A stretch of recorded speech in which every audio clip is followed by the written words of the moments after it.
Hi, my name is Claire, and I dated my professor. It sounds like I'm in a Professor Lovers Anonymous group, but I really do need help. Have you ever heard of a story like this ending well? Listen to mine, and don't judge me. Almost every girl at the university had a crush on him. It was the second class, and we were waiting for our new philosophy professor. My first thought was that he should be in movies. After all, you can only get a body like that at the gym, not by sitting in the library. His face and that masculine gaze, God, he looked unbelievably amazing. Not surprisingly, there were always tons of girls at his lectures.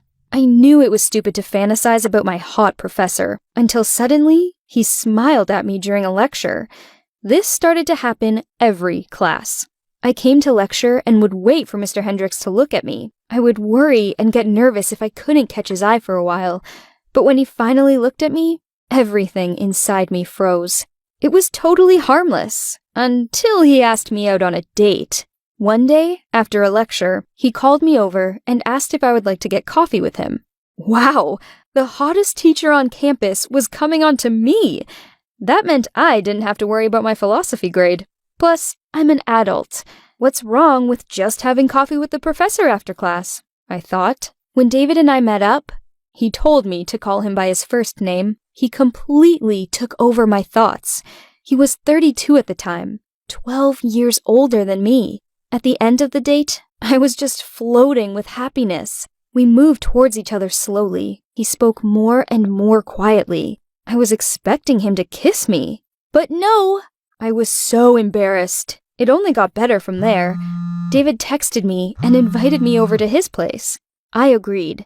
It was very exciting to go to his house, but I wondered how far he was willing to go. I stood in front of his house and wondered what might happen next. The feeling overtook me. The girls get what I mean. When David opened the door, the way he looked at me gave me goosebumps. Even then, I knew that I would do anything he asked me to. After dinner, we went into the living room, and David put an old record on. I really hoped he wouldn't ask me to dance, but instead, he kissed me. It should be illegal for a philosophy professor to be this amazing. It was the best kiss I've ever had.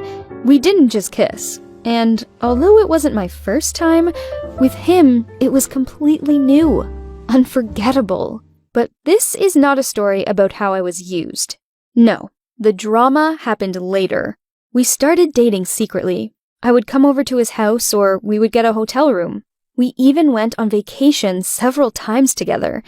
It went on for 3 years. Hiding our relationship from everyone all the time wasn't easy. Going to all your friends' parties without a boyfriend, listening to sympathetic speeches about getting lucky and meeting someone soon, not to mention all the girls that would look at David not knowing he was mine. I did introduce my new boyfriend to my mother on our 3rd anniversary, and she really liked him. As I thought about the last 3 years, I imagined what dress I would wear on our wedding day. After all, once I graduated from college, we could get married and stop hiding. But then I discovered what a scumbag David is. I wasn't the only one planning my wedding with him. One day, I dropped by David's office after class and saw him talking sweetly with one of my classmates. She was obviously flirting with him, and I knew that girl was a t***. She has a new boyfriend every month. That evening, I talked to David about it, and he told me that I was imagining things and there was nothing going on between them. But later, I found out that this girl was bragging to everyone about her relationship with the philosophy professor. I was fuming.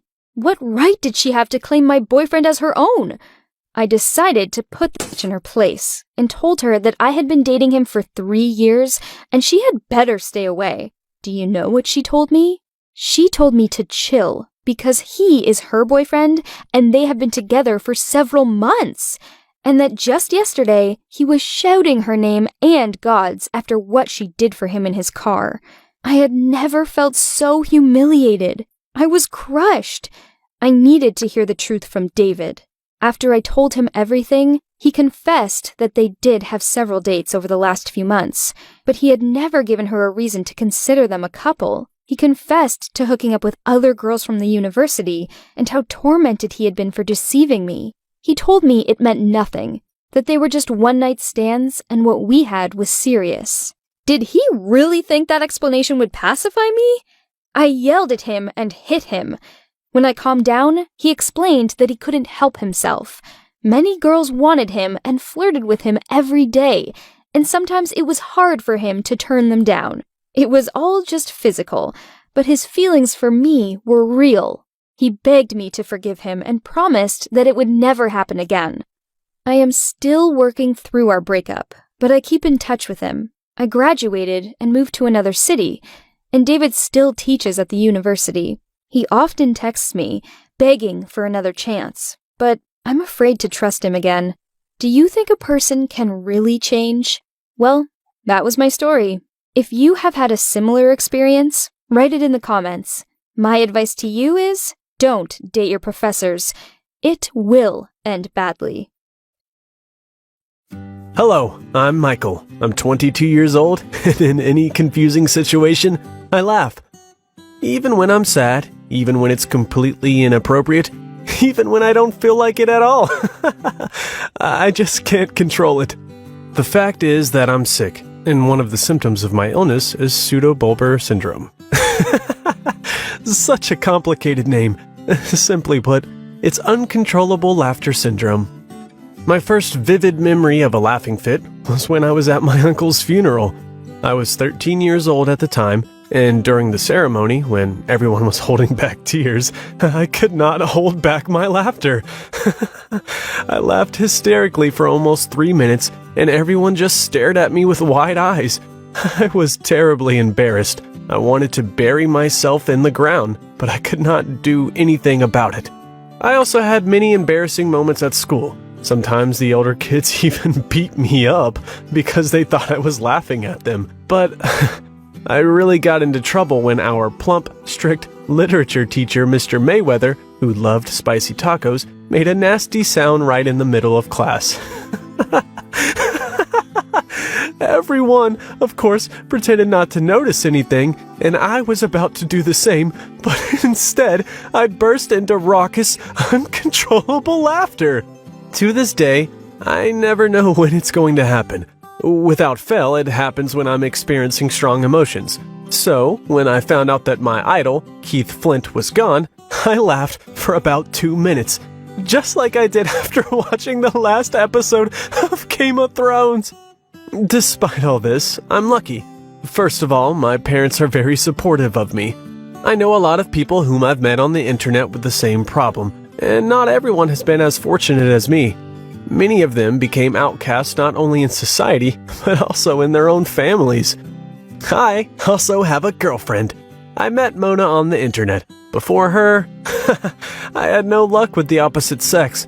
My first date, when I was 18, lasted about 2 minutes. The amount of time I spent laughing. We had just met when she ran her hand through her long, beautiful hair, and it triggered my laugh attack. The second time, with a different girl, we had managed to make it to a cafe and place an order when it happened again. She didn't run away, but quickly finished eating her pasta, skipped dessert, and left in a hurry regarding an emergency. She didn't answer my calls after that. With Mona, everything is different. She, like me, has multiple sclerosis. She doesn't suffer from pathological laughter, but she gets me and doesn't run away when it happens. I understand that I'm not doing well and my prospects for the future are not encouraging. But instead of crying, I laugh, albeit arbitrarily.